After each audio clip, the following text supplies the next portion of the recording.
His Excellency Mr. Idriss Déby Itno, President of Chad. Your Excellency, you have the floor.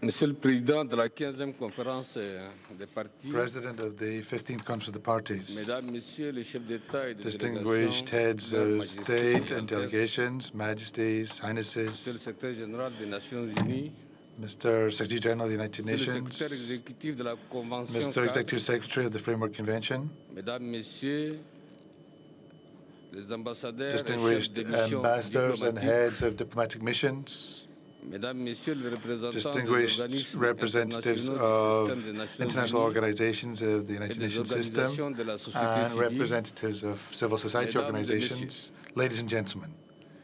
c'est un honneur et It une is an fierté honor and a matter of pride for me, on behalf of the people and government of Chad, to take the floor in this august assembly of the United Nations on climate change. Allow me to begin by conveying, on behalf of the Chadian delegation with me, to convey my congratulations and thanks to Her Majesty Queen Margaret II, to the Prime Minister and to the Government of Denmark for having agreed to host the 15th Conference on Climate Change, and for all of the kindnesses that have been shown to us since our arrival in Copenhagen.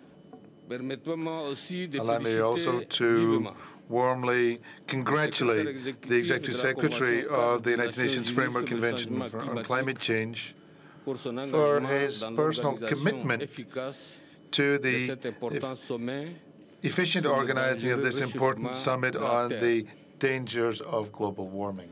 We have met here in Copenhagen for the 15th United Nations World Conference on Climate Change. What we are here to discuss is the future of our planet. And the results of this conference will not just forge the future face of our planet, but will determine the fate of hundreds of millions of people. Because there's no exaggeration to state that humanity is moving slowly but surely towards a climate catastrophe. And if the current trend is not reversed quickly, some inhabitants of our planet will lose their homes because of rising sea levels. At least 1/10 of the population will be destroyed because of their lands drying up. We need to find ways and means to improve our living conditions. On the other hand, we're also here to combat the dangerous warming of our planetary atmosphere. That's why, at the end of this conference, we must come up with a new binding agreement based on the Kyoto Protocol. Distinguished heads of state and heads of delegations, everyone agrees that climate change is the most dangerous threat to our planet. Chad, my country, is one of the victims of this danger. It's quite clear today that Chad is one of the hottest places on the planet. It is expected by the year 2050 that there will be an increase in temperature of 3 to 6 degrees Celsius. How will the people of Chad be able to support those temperatures in that future time? In the recent past,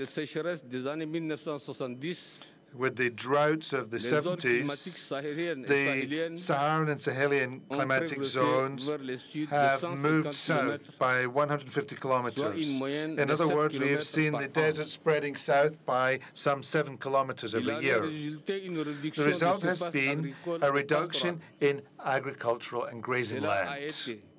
This has been and continues to be today a cause of many conflicts among different communities living in these lands between farmers and people engaged in livestock husbandry.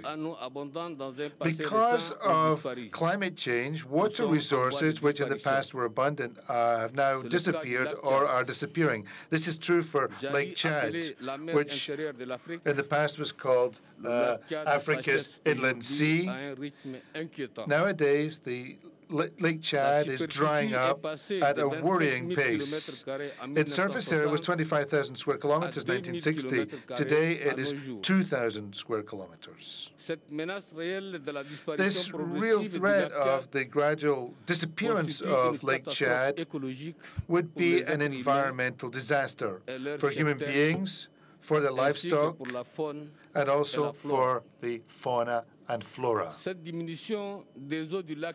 The falling level of water in Lake Chad is also reducing agricultural and fisheries production and is also forcing people to migrate away from the shores of the lake. Lake Chad, directly or indirectly, provides a living to some 30 million people. Ladies and gentlemen, as acting president of the Economic Community of the States of Central Africa, from this rostrum, I should like to make a solemn appeal calling for the restoration of the ecosystems of Lake Chad. I think I need to be clear here.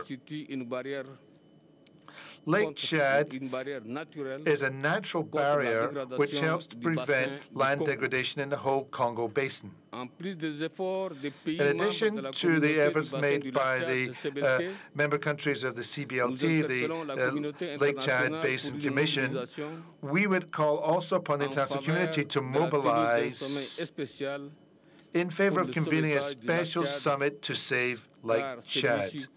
A special summit to save Lake Chad because without any doubt, Lake Chad is part of our planet's environmental balance, environmental equilibrium. Just like climate degradation, predictions also lead us to believe that Chad is going to face serious variations in its climate over the coming century. Drought will be followed by abundant rainfall leading to flooding, severely disrupting people's lives. With these disruptions, the people will be forced to move, to find